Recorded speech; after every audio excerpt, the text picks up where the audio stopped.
Bom dia, oitavo ano, tudo bem com vocês? Então, vou fazer hoje uma revisão do conteúdo, do mês agora de agosto. É muito importante para você que teve dificuldade ou não conseguiu acompanhar o conteúdo, assista a revisão. Da mesma forma que quem conseguiu acompanhar e teve facilidade, assista, para capturar ainda mais esse conteúdo, do mês de agosto. O conteúdo do mês de agosto foi o Brasil Imperial e a escravidão.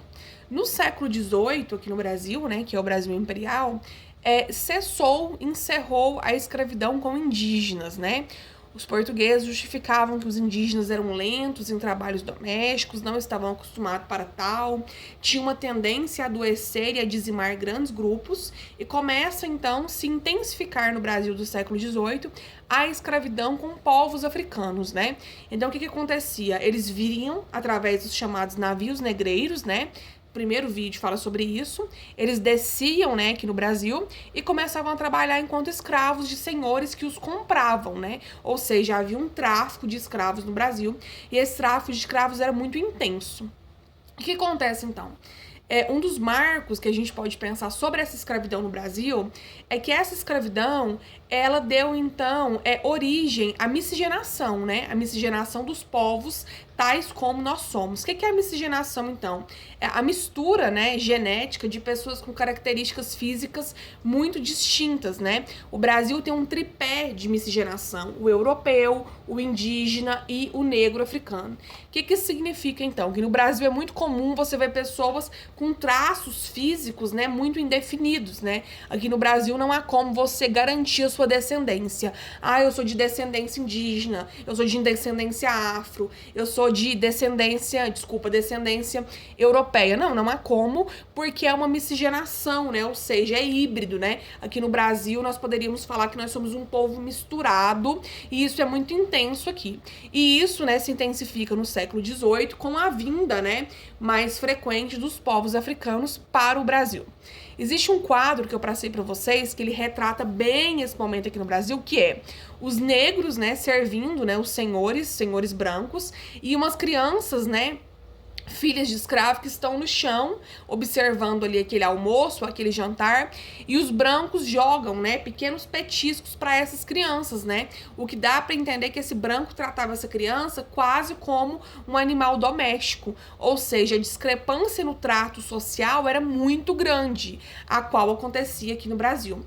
Esses negros viviam, de trabalho escravo. Trabalho escravo, como vocês sabem, não é remunerado, é um trabalho compulsório, e caso a pessoa se negue ou resista ao trabalho, são inúmeras chibatadas, Essa pessoa vai ter um castigo e uma punição física.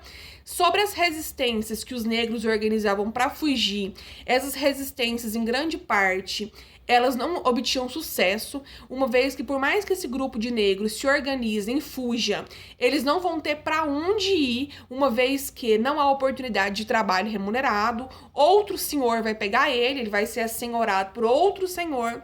Então, essas alternativas, elas não são muito viáveis, O espaço do século XVIII é a Casa Grande e a Senzala, Só para você conseguir visualizar aí como que é o século XVIII, é esse espaço, Casa Grande e Senzala. A Casa Grande é ocupada pelos ricos, pelos brancos, a Senzala é ocupada pelos negros escravos. O trabalho do escravo é tão intenso que quando a sinhá branca, ela tem a criança, ela tem o filho, ela não amamenta essa criança, Ela não quer amamentar essa criança, ela tem que estar ali disponível para o marido, para os afazeres senhorais, Ela tem que estar ali cuidando da sua beleza, do seu corpo. Então, até a amamentação da criança branca se dá pela escrava. A escrava, muitas vezes, deixa de amamentar os seus filhos, deixa de cuidar dos seus filhos e vai amamentar essa criança branca, vai cuidar dessa criança branca. Para vocês terem noção do quão exploratório é o trabalho do escravo no Brasil do século XVIII. Para além disso, essas crianças que nascem, da escravidão, os filhos de escravo, ou os mestiços, que são os filhos de escravo com senhores, mas que são considerados escravos, são crianças que ainda na infância já começam a exercer o papel também da escravidão no Brasil. No Brasil, apenas no dia 13 de maio de 1888, que proclamou a Lei Áurea, O que seria a Lei Áurea, então? A lei que liberta os escravos. Mas essa lei, ela foi proclamada no Brasil por um fato que não é de democracia, que não é por pensar no sofrimento negro. A Lei Áurea programada proclamada, errei, não vou voltar ao vídeo, por pressão externa, né? O Brasil sofria pressão externa, sobretudo da Inglaterra, de países que já tinham se livrado da escravidão, considerava o Brasil um país atrasado, rompia a relação com o Brasil. Então, é isso, né, que o Brasil, então, sofreu, né, esse rompimento de alguns países pressionando ele, que se proclama, né, a Lei Áurea no dia 13 de maio de 1888.